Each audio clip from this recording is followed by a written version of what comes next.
from day 1 nagli-labor pa siya to day 6. Eto na naman kami, balik sa puyatan.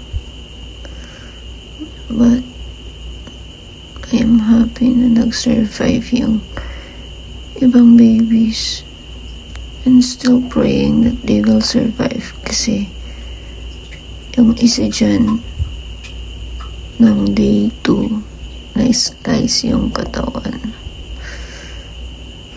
and then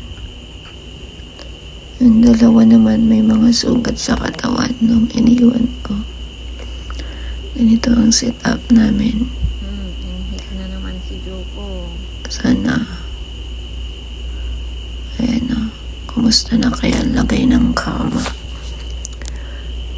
Namimiss na niya siguro kami, kasi sa kalat ng mga batuta hindi kami pwedeng magkama ngayon.